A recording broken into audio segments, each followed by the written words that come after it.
Thank you so much for joining us for yet another episode of Chat. Today we have Katlego Malachi, all the way from South Africa. We're going to be talking about how to turn a dream into a sustainable enterprise. Yes, we are talking about the African dream and living the African dream. My Tabasa, I hope you enjoy the episode. Mr. Malachi. Yebo, madam. Very excited. I don't know if everybody else knows just how excited I am to chat with you. Why am I excited to chat with you? Because homecoming picnic, my brother. Homecoming picnic. What, third year law school?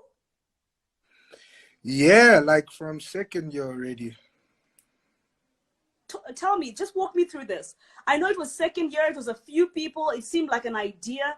I think just give us a setting of what, if you can remember what was going on through your head at that time, just give us that kind of setting.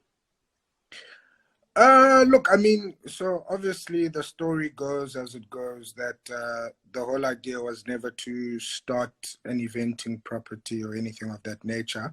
It was literally just a get together for friends at the Botanical Gardens, a literal picnic, a farewell. It actually started as a farewell when we were sending everybody off to varsity, and then obviously, you know, in the holiday breaks, we would then get together again and, you know, reunite. And what you found at that time was that a lot of people were making new friends. So every time we'd reunite, people had new people that they'd bring along. And so by the time we got to third year, so let's see, 2008, 2009, 2010. So yeah, around third year, that's when it kind of like the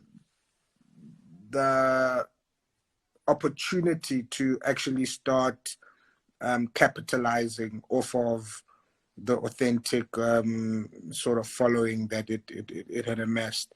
That's when the opportunity presented itself, and that's when, you know, we went from just having an ordinary picnic, which was really just chitter-chatter, and, you know, bringing an artist and looking to really capitalize on the whole move. So if you are joining us, thanks Katlego for that. If you are joining us, we are talking about homecoming picnic. That has become a huge event, and I'm going to allow Katlego to give us the unfolding, the unpacking.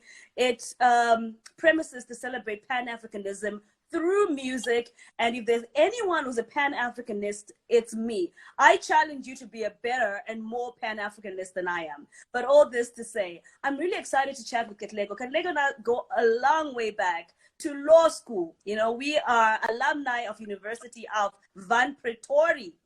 So it has been an evolution, and why it was important to bring Katlego onto this conversation is I think too many people don't believe that their dreams can be bigger than them. And this is why I just need you to listen to this story. Not only listen to it, Google it. It's Googleable. I don't know if that exists. But I need you to really hear this man and really learn to believe in your dreams. That's micro enterprise can be one day, a small enterprise can one day be the corporate. You know, Rome was never built in one day. Yeah. So tell me, we went in law school, we thought this was just a chit-chat picnic, we'd go hang out, have a great thing. You love entertainment. If you tell me why you actually started the homecoming picnic in the very first place, like it talks to your passion generally, passion for entertainment, and just tell us about yourself a little bit. Well, I'll tell you more about why it started initially, and obviously, so I don't know if you've watched the TED Talk by Simon Sinek, which is titled "Start with Why." Have you watched it? No, I am writing it down as we speak. Yeah, you should really watch it. So because that's what our company has evolved to accept as a core fundamental teaching for anybody who wants to work in the business, because, you know, it speaks about, you know, people don't buy people don't buy what you do. They buy why they buy into why you do it. And obviously, at the very core of Homecoming Picnic when it started, it was people centered. So it was just literally a picnic for bringing people together. And it's like, how do we get people together? How do we get people to reunite, keep relationships, grow relationships, Oh expand man, social I'm so circles? serious about this. No, no, no. I really need you to bring the energy that you brought at Tax Law when you started this thing. This was, I mean, okay, Katlego's nickname at law school was Life of the Party. Okay. So only, we only to people who went to class. oh okay. So here's the thing. This man is looking all stern and serious, but his whole idea with Homecoming Picnic, the what he's talking about starts with the why, is because he was the life of the party. So if you wanted a good Joel and he wanted to miss class and only show up during test time, this was the man to look up. So Homecoming Picnic, it gravitated into him and people gravitated to him natural. So I want you to smile as you tell this story because it was such a jolt. No safe faces here. Nah, for real, for real. Actually, just some pillow from law school also log in there. But yeah, I mean, look, so and how it goes is, you're in varsity, and I joined Tax Rag in my first year as well, and Tax Rag was hosting all the events, and I think that's also where the picture, hey, Pilo, I think that's where the picture became a lot clearer. So Tax Rag would have shown us the possibility of entertainment. So we knew the enjoyability of entertainment, and Tax Rag obviously showed us the structure, the profitability, and opened our eyes to an alternative reality.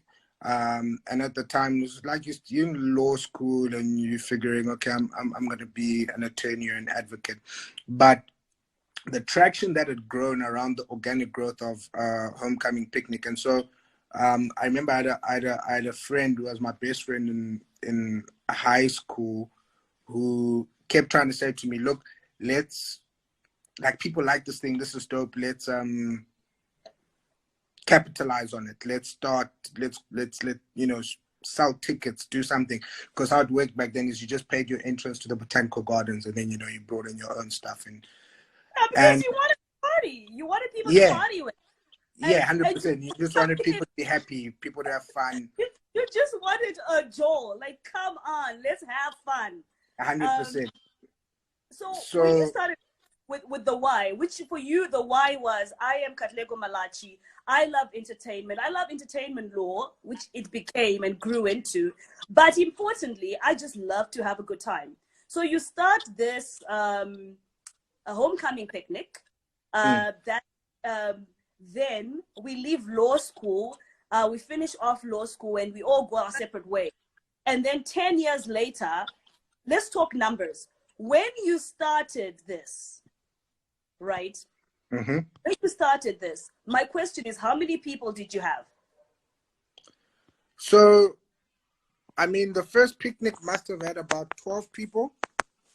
In those first years, like 20 people was like a lot, for us to get and have at the event. And it started like that, 10, 12 people, 20 people.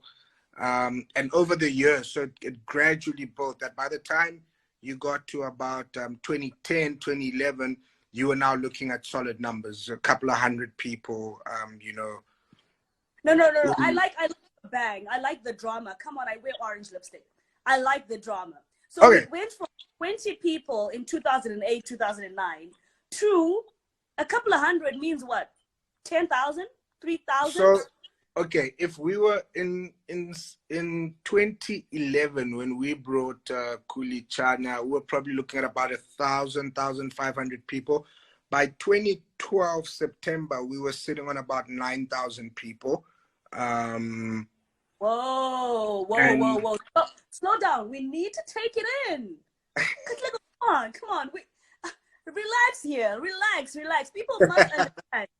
We went from 20 people chilling around botanical gardens, having a jaw, to 2012, about 4 years later, to having a shink dink with 9,000. 12,000 people. Yeah, I 9,000, and by December you're looking at about 12,000. So by the time we shut down in 2015, when we decided to convert the picnic and change into the homecoming African, focus on the Pan-Africanism, we were sitting on about 16,000 people attending one show. I just knew I had to have you on this call. I am just still struggling to sell 10,000 garments. In fact, let me slow down my roll. I'm still struggling to sell 100 garments of the same piece. But let me tell you something. Your homecoming picnic gives me hope that in 5 years, I could literally be churning out containers of a piece of clothing. 100%. Right now, we're still, we call it, we're doing capsule collections, special edition, my foot. We ain't got the numbers yet. So you've got 16,000 people. Bam. What now? What did you decide to do with that? So what we decided at that stage was to reinvent. Sorry, let me just close this door. Because so we were sitting at a place where we looked at the business and we said, the model is cool and it's exciting, but it's not the business model that would like it to rock. And also it's become susceptible to imitation. So we run the risk of now moving from a leadership position to a competitor position and potentially losing to people who don't have better ideas than us, but have studied our ideas enough and have enough funding to copy them better. So we then decided to say, don't wait for the property to die down. Don't wait for that format, that outdoor grass cooler box format to die down. You need to move yourself out and start the next wave and the next generation of eventing. And that's when we then, started the Homecoming Africa Festival, bringing in the African acts and downscaling. So, I mean, we would have gone from 16,000 to 4,000 in a year just off of changing the concept, Oh my goodness. Oh, yeah, but it's... Hold on. Let me jump in a little bit. Yeah. How important was the numbers towards you pivoting and scaling your model, or rather just really pivoting and remodeling your structure? How important was your numbers? So the numbers for us were important, but I think what was more important for us was the vision, right? And we knew, so if you can go from 20 people to 16,000 people, you know that you can go back to 20 people and get back up to 16,000 people. So hold on, breathe. Can I get? It is not that hard to fall off that horse, right? Yeah. So they say pride comes before a fall, and as entrepreneurs, we generally just somehow forget this the first time we make our first million. So tell me, you're saying it was very important to stick to your vision and go on. Yeah, so we had to reimagine, recreate, restructure, and I think it had a lot to do with our imaging, in the sense that we considered ourselves market leaders, and so sometimes you count the cost of what is the cost of being a market leader, and sometimes you need to take that risk first. So you need to be able to take those hard hits to get to where you want it to be. And so it wasn't that difficult a decision. I actually remember when we met at the Spur in Hatfield. At the square. It had just moved outside the square to the field by the time we'd made this decision. But we didn't have offices. Like, we were still just these young kids, and we had the audacity of hope, in the sense that we could sit there and say, look guys, let's call it. let's call it, so just before that 16,000, we called it then the end of an era, the homecoming picnic. So we'd already transitioned the company into homecoming events, and we were now, trying our hand at marketing strategy, building a sort of micro agency to create the bridge between corporate and the youth through eventing channels, because we obviously were able to capture the imagination of the youth through our events, and corporate was looking to plug into the youth, and they said, okay, but how are you speaking so authentically? Because you'd remember we weren't doing pre-2015, we weren't doing flyers, we weren't doing posters, we weren't, it was Instagram just, wasn't a thing then. Like it was just, we were just yeah, it chilled. was social media. It was social media, word of mouth. And so we then obviously came to learn that we've got something to offer to corporate. So by the time we took that risk to reimagine it, we knew, and I mean, there were extenuating circumstances that we took some bad gambles. We got cocky. We got very cocky. We took. You wouldn't do that level without a bit of cockiness, right? I'm just Yeah. saying, I'm out there. I'm gonna put it out there. You wouldn't naturally. be this guy. You wouldn't be this guy. Like, it has to come somewhere. But yeah, so we made some and we deviated. So we made the decision to go for the Pan African Festival, but then we ended up booking C.H.A.T and O.T. Genesis, incurring these huge costs. You hold on. Don't say so fast. You booked homecoming pick, booked C.H.A.T. Yeah, C.H.A.T and O.T. Genesis. Who is C.H.A.T? Let's start with who is this person? Just talk to me like Emma. Sorry. So C.H.A.T is a Nigerian artist, very internationally acclaimed. I think when we booked him, he just done some songs with Drake, and he was really blowing up on the international scene. In fact, when we booked him, he was flying straight out of the States, and we're talking what $100,000. I can't you right now. Oh, he was just flying out of the States, so we just kind of booked him. Like, come on, let's meet and let's do this thing. Let's do the homecoming picnic. Okay. Yeah. But we and that's when we just decided to kill the name Homecoming Picnic so that we could change the format. So we then said, I know who C.H.A.T is. I just needed us to take a moment to understand that Katlego Malachi, co-founder of Homecoming Picnic, booked C.H.A.T, a thing that started with 20 people. I'm just trying to build this story up because you know what?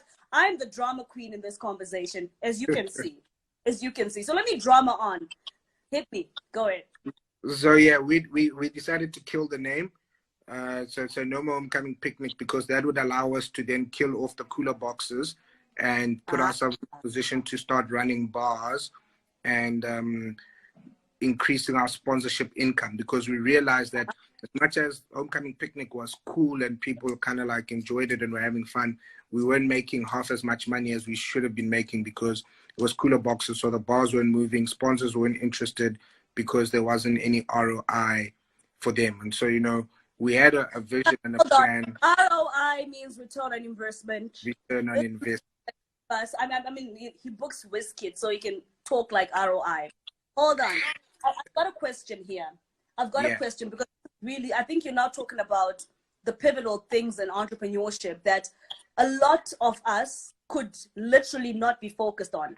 So you talk about how you needed to really now think about how do you scale back so that you can build a platform that other people can plug into. Yeah. Talk about a little bit more, because entrepreneurs don't understand, a lot of us don't understand this whole scaling model, and how things feed into each other, the sponsorships, how do they actually come in to your product and strengthen your product as an entrepreneur? Yeah, so I think it's the fame and fortune consideration, and that's where a lot of people kind of like lose it, because so you're sitting there and you're saying, look, from a fame perspective, we're doing well, the brand is healthy, we're doing well, but we actually want to now do this for a living. And when you want to move into the fortune space, you need to start thinking not only about how can I realize my own dreams, but how can I help other people realize their dreams through my platform? Because if I'm able to create value for others through what I'm doing, they are then happy and willing and able to invest in it, thus amplifying that what I'm doing. So it's like a collaborative approach to growth.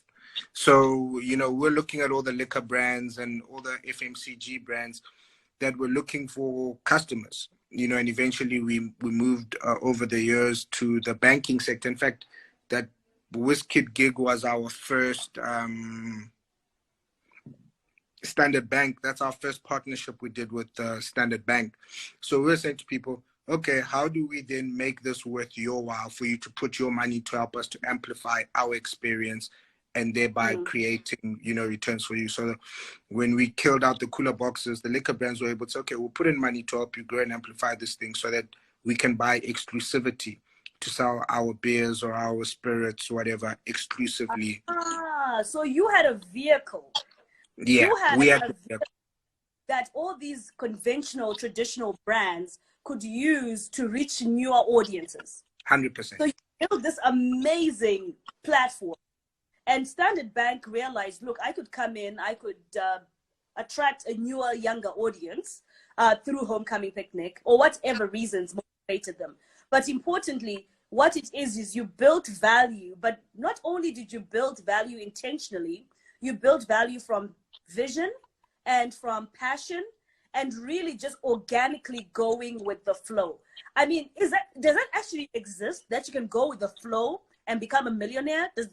Is this too much to say, or is it? I think it's like surfing. You gotta, it's in order to ride the wave, you need to read the wave, because if you read the wave properly, you can pivot accordingly, to ride it out successfully. I'm just seeing two questions here that perhaps I'll just answer quickly. Ask about working with and protecting the brand from big brand sponsorship.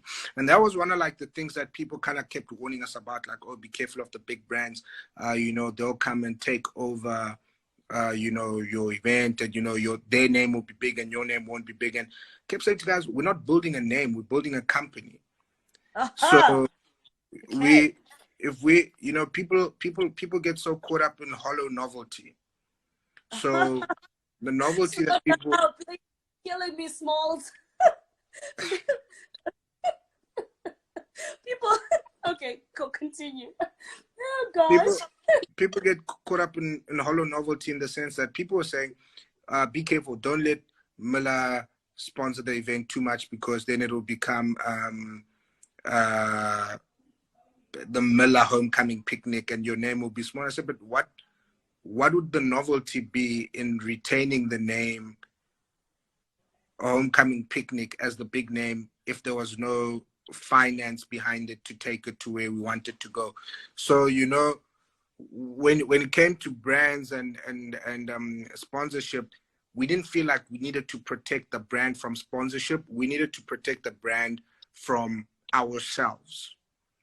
Getting too attached to the brand and feeling a sense of ownership that would make us act in our best interest, but not the best interest of the brand. And so, when you detach yourself from the brand and say, look, yes, I might have come up with it, but it's not mine. It's bigger than me. Then I can allow it to play with its peers. So if its peers are big brand sponsorship, let it play and partner and collaborate with its peers. So even if people never remember that there was a Malachi working on the brand, it's not about Malachi. Will they remember the brand?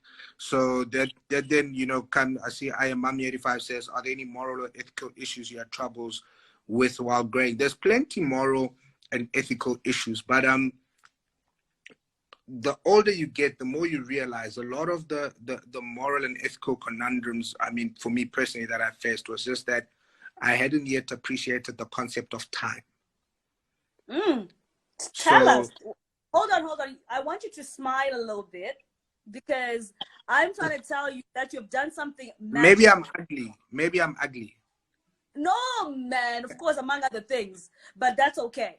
You know, we all ugly. You know, beauty is in the hands of the beholder. But slow down. I need you to really smile and really understand, Malachi, that you have built something amazing. And someone just said, I want to be able to read about a homecoming in a business review.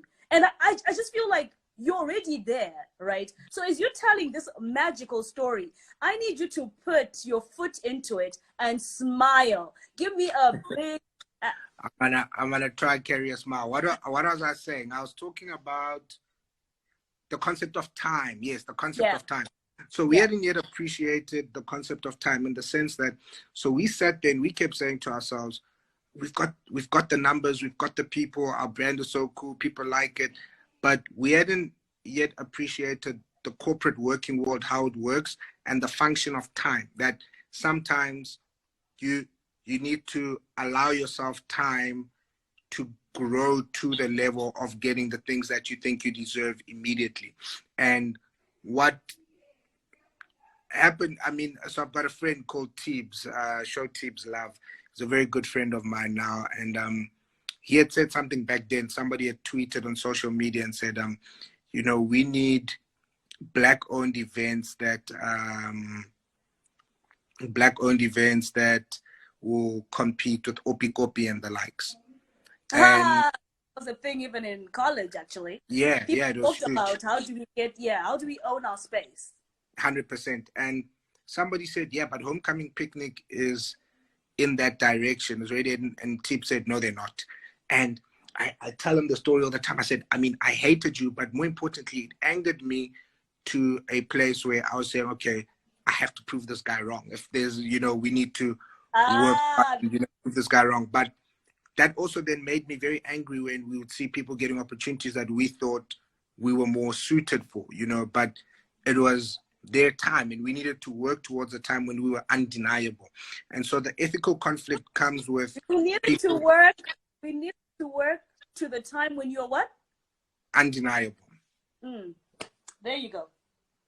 So a lot of the ethical stuff that came up, it's kind of stuff that you could shake off on some more. Okay, it's fine. I don't need to do that, or I don't need to do Yeah. that. I don't need to do that because I'm able to work hard enough to get to where I need to be. So I don't need to participate in this, or I don't need to. I don't need to overextend myself because I've built something organic, authentic, genuine that's got the ability to grow to where it needs to be. So yeah, I think I've answered those questions. And the last one is, what are the opportunities of what Homecoming has done brand wise in the artist brand space? And what we've done in the artist brand space, wait, maybe let me understand the question correctly. What are the opportunities of what Homecoming has done brand wise in the artist brand space? And look, so homecoming events now, I was actually, funny enough, Teep sent me a text this afternoon and he said, listen, I was in a meeting and somebody said, brand said, we need a Tshwane Fontaine. So Tshwane Fontaine is one of our newer properties. And they said, we need a Tshwane Fontaine, we need like something like Tshwane Fontaine, but like for Joburg. And he said, well, his response was, it's not that simple because there's a lot more behind Tshwane Fontaine than the actual organizing of the event. It's the culture, it's 10 years of, the city supporting it. Uh, And from a brand perspective, it's that organic base. So your no, ability it's to the culture. retain, Tell me, yeah. I want to tap into that point a little bit because I think it's super important as we build businesses in Africa to consider businesses that talk to our cultural settings. How do we commodify our culture, for instance? And for me, I'm intrigued by that so much because when you look at Opikopi, was a cultural setting. Homecoming has its own vibe, right? So tell me how you have embraced your culture as a Black man living in South Africa to building something that has become generally a commodity that people invest in and buy into. So we decided quite early that we were going to build this company around and image it around Tshwane, Pretoria. So this Mm, would be it's a regionally driven event. It's regional pride. This is the pride of the city. We ride for the city. We build with the city. We create opportunities in the city. And if you want some of this, you got to come to the city to get it, you know.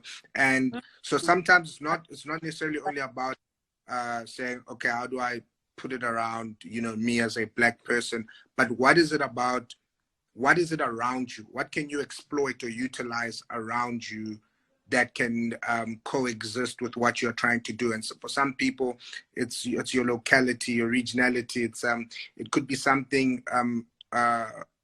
authentic or peculiar to where you are. It could be a peculiar body feature, whatever the case may be. You know, some people align themselves and they align their brands accordingly. And what you find with artists that have been very successful, especially Western American artists, or whatever the case may be, and that's why even the Nigerian artists have done very well as an export, is that they carry and they embody the sound of home. So their brand, so you know, if you look at the rappers from Brooklyn, that's where they're built from. So before I am Jay-Z, the greatest rapper in the world, I'm Jay-Z repping Brooklyn. I'm a Brooklyn rapper and I carry Brooklyn. From where he grew up in the and Brooklyn carries me. So I'm no longer a Brooklyn rapper. I'm now a New York rapper.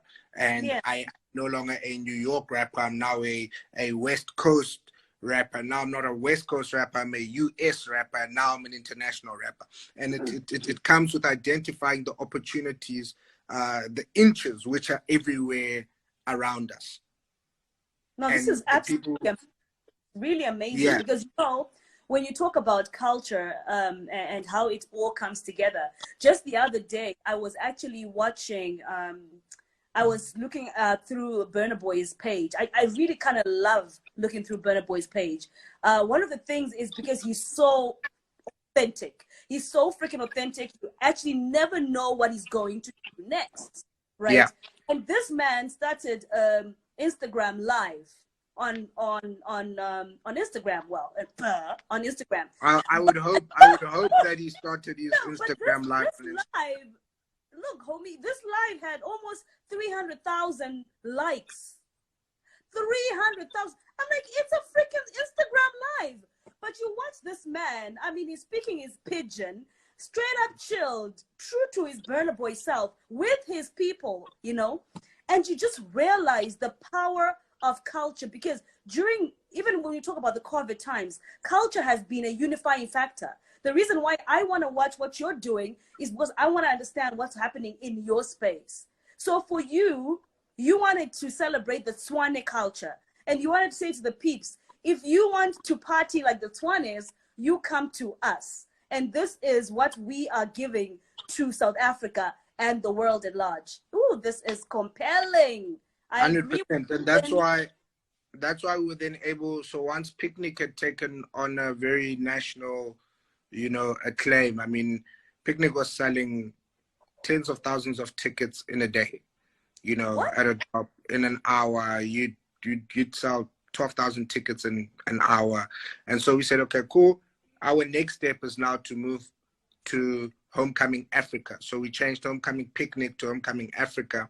And that's when I started traveling the continent to go meet up with different artists from across the continent and said, okay, look, guys, we don't have to bring the big internationals. It's expensive. It's not a worthwhile experience. The focus no longer becomes on the experience of the day. It's just that one hour performance by whichever super expensive artist, and that's not something you can build a festival off of. And so we then started touring the continent and bringing in artists. I mean, we've brought in guys from Ghana, we brought in Stone Boy from Ghana, Vector from Nigeria, countless guys from Kenya, Lesotho, Botswana, Swaziland, and you know, and we said, look, we're gonna start teaching people, because if you're in a leadership position, you need to also take that risk to be able to do a bit more. And so our motto is ship the culture. So the company's thing is ship the culture. So okay, we're going to ship the culture and we're going to make it cool and okay to consume African content on the African continent in a metropolitan setup. And so that's where that Because wait for it, because culture is not static. We must 100%. learn that and completely embrace it, because I think when we don't embrace that culture is a living, breathing thing, right? We are going to suffer stagnation. What you were 100%. basically doing is you were embracing, you were reading the wave in your words. You wanted to ride the wave, so you wanted to ride the tide, so you're reading the The tide. way, yeah, 100%. So here you are, you realize, look, Pan-Africanism is the African dream. And it's so relevant because your market, South Africa alone as a market is not big enough to build this billionaire dream of yours. So Yeah. I think it kind of walks me into the last question I had is, tell me what is your hope for Africa when you look at the SME space, when you look at all these things that are going on, your journey from 20 people at a picnic in the botanical garden to hosting some of the top celebrities, not in Africa, in the world, with crowds over 20,000. What is your hope for Africa? So I'll tell you an interesting story, Chene. 2018 was our 10th year anniversary as homecoming events. And we then decided to put into full force. That's when we booked all these local guys. Some of them we'd never even really heard their music. We'd spoken to some labels, and we bring these guys. And there's a guy who's based in South Africa, Nigerian artist, live band, fully Nigerian set, Femi Koya. And Femi Koya is performing, but 15-20 minutes into his performance on one of the other stages, Casper Nyovest's performance is starting. Oh wow. I know where And this is. yeah, so I mean, you already know that once Casper hits that stage, this Femi Koya stage needs to clear out, and only the purists, only the early adapters would be the people to sort of okay, I'll be done in half an hour. Okay, cool. All right, Tara Hulu, I'm on a live. So Femi Koya is on the stage, and Closer Domha, and he performs, and people don't know him. These people don't know Femi Koya. But it's full because I think there was another big act just before him. And so, people and so on. And so it's like, let's check this guy out while we wait for Casper. And Casper's show goes on. And Femi Koya had put on such a compelling show for that first 15-20 minutes that people were saying, look, it's okay. We'll see Casper again sometime. But we don't know when we're going to see this guy again. And he's captured us. And so you have the situation where Femi Koya, this unknown Nigerian artist, is rocking at the same time as the biggest rapper on the continent, and he's still got a captive audience. And that's our vision. That's our idea. That's our goal, to say to people, because we need to teach people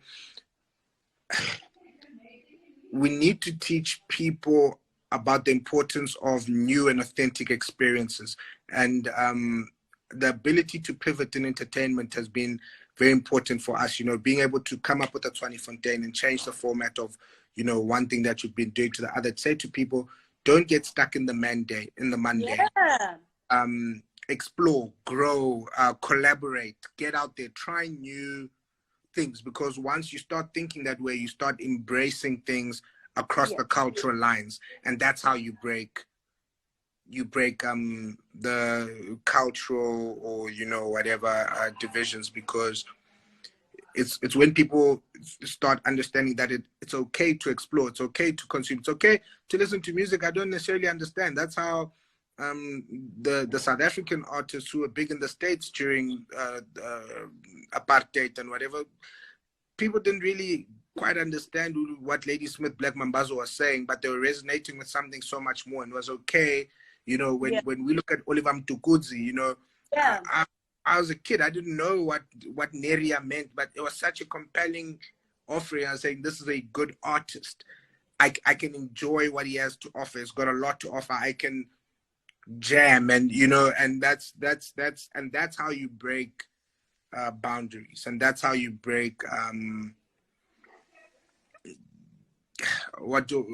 norms, societal norms and concepts. And The our dream expectation, is to have the biggest how do you root? I festival. mean, we're talking about rooting for the underdog, right? And I think perhaps in some settings, what I have come to realize is people always have to think about, no, there's not enough room to root for the underdog because it's a gamble. It's always a gamble. We always take a gamble for the underdog. But my thing is, you can't take a gamble on talent. If talent is there, talent will always win the stage. I mean, look at this amazing story you're telling me about. And the point of that is we need more authentic voices in Africa. We need more peace. We need to share the pie, right? We need more burner boys. But we can't have more burner boys unless we give the stage to someone else with burner boy. We need more Caspers, but Yeah. we can't have more Caspers unless we give the stage to someone else, right? So if we're talking about the hope for Africa and sharing the pie, bringing in the voice of the underdog, how do you feel? Isn't that an onerous obligation? Because look, you have to make bank, and people don't make bank with acts that people don't know. So how are you balancing these things out? How are you balancing your responsibility to the continent to build an inclusive creative sector with the notion that bottom line, you still need to pay tuition for your daughter? How are you balancing it out? So the thing, Chene, is that people don't research the fields of their passion enough. So people only understand their passion, their own personal individual passion, but people don't research the industries that they hope to dominate. And it becomes quite telling in people's outlook. So for example, there's absolutely no way you can be in music and in entertainment and not envisage artists at their prime or their peak identifying you or your property as the place that gave them a break. So when you look at all these festivals, when you look at Coachella, and you look at how the Red Hot Chili Peppers and them talk about Coachella and the opportunities that Coachella was creating for guys in the subculture back then, guys who then went on to blow. If you understand anything about music, you know that people take, I mean, when we started booking Casper, he didn't even have the braids for the mullet at the back. It was just the mullet. But the ability to look at this guy and say, hey, Double H said he's cool. Cooley said he's cool. Yeah. Let's take a chance on him. And then 10 years later, he's the biggest thing. You are going to benefit. It's going to benefit you and your... I want to say something because there's something we are missing. And I think the greater audience doesn't know. Katlego is a lawyer. Particularly, he likes entertainment law. My thing with that is, I wanted to ask, how important is it for an entrepreneur to have some type of training experience? I want to know if it's important, you think, because you talk about people don't research, right? People don't investigate, right? And there's a general mix in Africa where we think the hustlers, a hustler who's just kind of going with anything is an entrepreneur. I want to say that's not the same. I want to say it's not the same. But importantly, how important is training to the entrepreneur journey? Is it important at all? It's biblical. Can you stop? You're killing me, Paul.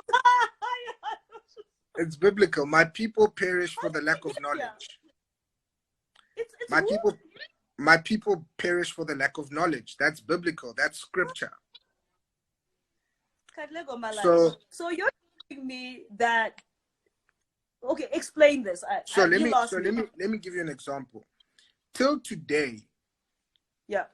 I still work at festivals. I volunteer at festivals that, especially the ones that I aspire towards.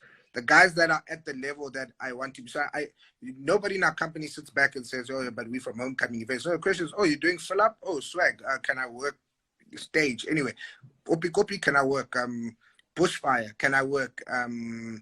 Rocking the Daisies, can I work?" Why? Because if we are going to get to where we can't look at the top and say that's where we want to be. So we can't look at people there and say that's how we want to be and not want to understand how they got there and not want to understand what's the process, what it entails. So Yes. it's that knowledge factor. So when we sit and we look at our business today, a lot of the people that we gave opportunities to, some have gone even further than us. You know, people who we helped to start up have gone further than us, but then they've gone to open doors for us. Our internship, we're on the seventh year of our internship. I think we're on our eighth intern intake.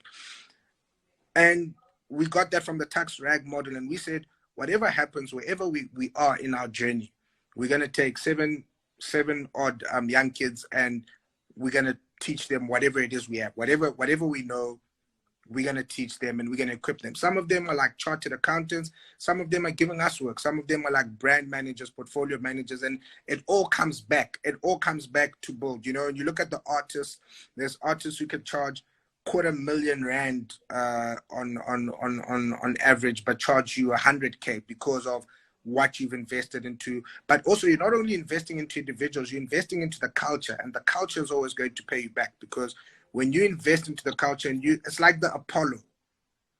Yeah. If you're Yeah. the Apollo of Yeah. what you do, people will always come back because you are the origin. You know? Yeah. That now I think, like, I think you're blowing our minds right now, because honestly, you've been spitting some serious bars on this conversation. Like, I am sitting here, absolutely. You should see my notebook. But importantly, I'm just in awe of you, because I have watched you build this from nothing to now this knowledgeable person who has somehow, in it all, stayed true to who you are. Because you are still this guy who always wanted to help somebody else out. And here you're talking about an internship program. You're still this life of the party. And here you have turned a party, a passion for fun and joy, into a profitable establishment. I just, if you were to spread this love across Africa and to our audience from the Netherlands, from Malawi, from Nigeria, what is it that you think will bring Africa together?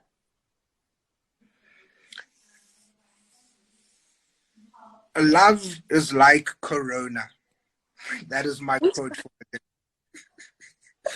Love is like Corona. Which Corona? The beer or Not Corona? the beer. COVID-19, Oh, because geez. Okay. it's easily transmittable. You know, it's Wait a transmitted minute. by touch, it's transmitted by speech. So these principles and these ethos, that if we live them out and we share them with people and we touch people, you know, when you book across the continental line somebody who considers themselves a nobody, you're inspiring something, you're changing. There's a shift in mentality when you come up with young promoters, young DJs. It's a mentality shift. So you don't need to be there to physically at every juncture be the person plugging it in. All you have to do is impart your passion for collaboration, your passion for growth, your love for culture. All you have to do is touch somebody with it. All you have to do is speak to somebody about it. And they then, you know, take it on as a mindset of their own. And we see it with a lot of the young people we work with, guys whose businesses, and they work with the same ethos. Okay, who can I work with? Who can I build? How can I help develop? And it becomes a mentality across the board. So I Hmm. think the So biggest love is thing about like, the ripple effect, thank you so much, Mami. So the biggest thing is that everybody is looking for this big moment, this Hiroshima bomb boom, and it's gonna happen. It's gonna be a ripple effect. All everybody has to be concerned with is what is my contribution? What's my responsibility to the culture? What's my mm, responsibility to the continent? What's my responsibility to the growth in the game?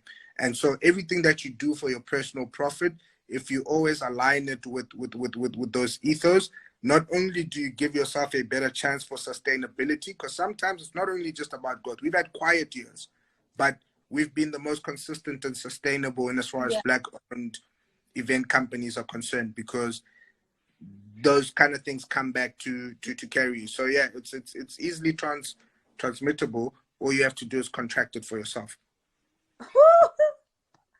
I laugh in utter joy. I mean, honestly, when you think that love can build a bridge, love is like Corona, you know, and you can literally set the whole continent off on fire if you bring love to it and figure out how do we collaborate, you know. And importantly, when we start off the conversation, when you talk about what is the passion, and always start with the why am I doing this? And for you, it was always at that stage when you're bringing people to the picnic, it was always to bring people together, to just connect people. It was always the connection. And now it's no longer just the people at the picnic, it's a pan-African connection that you're trying to build. I don't know, man.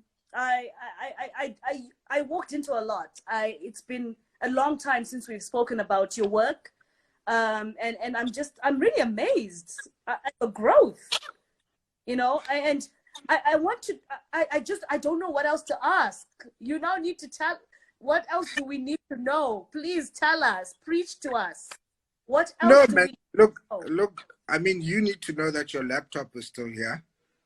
Oh Because no, I don't know. You need to come to Zimbabwe. I've been trying to get, you know, seriously, I've been trying to get this laptop here.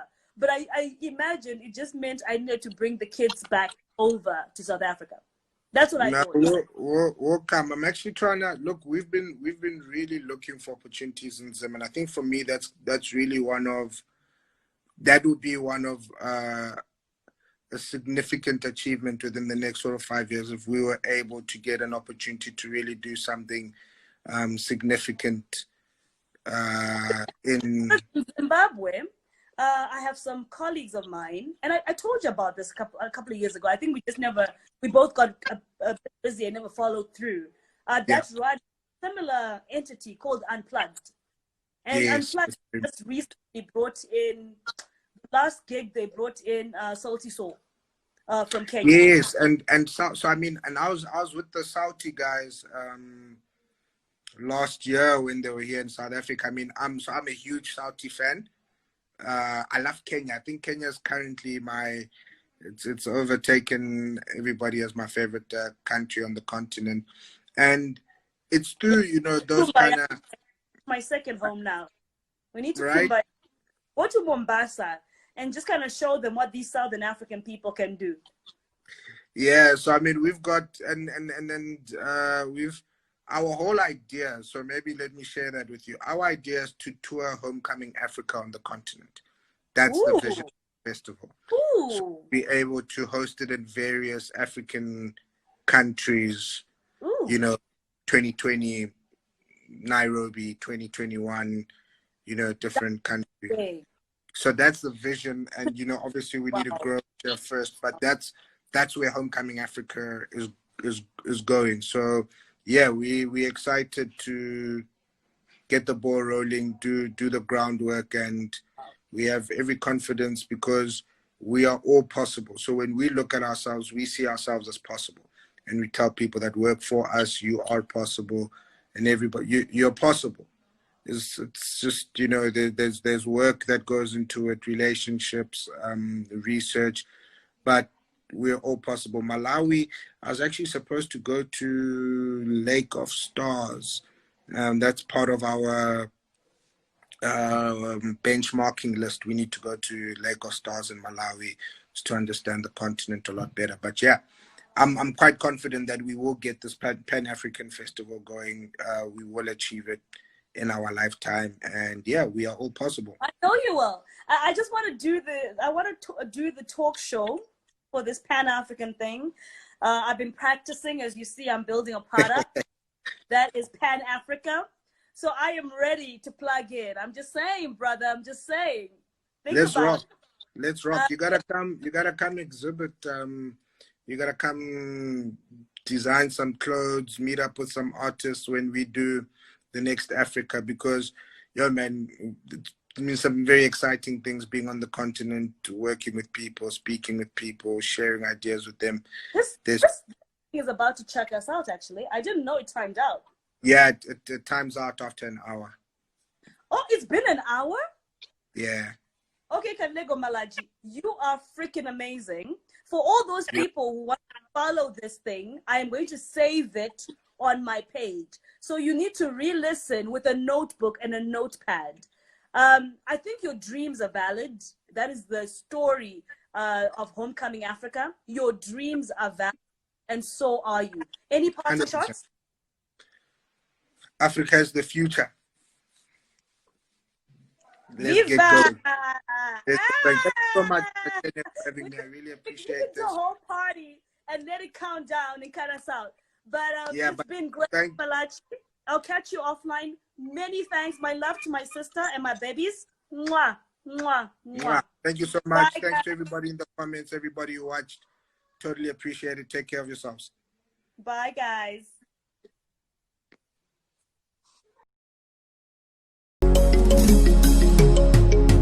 Ndamba kudzwa akaonekwa nembonje pahuma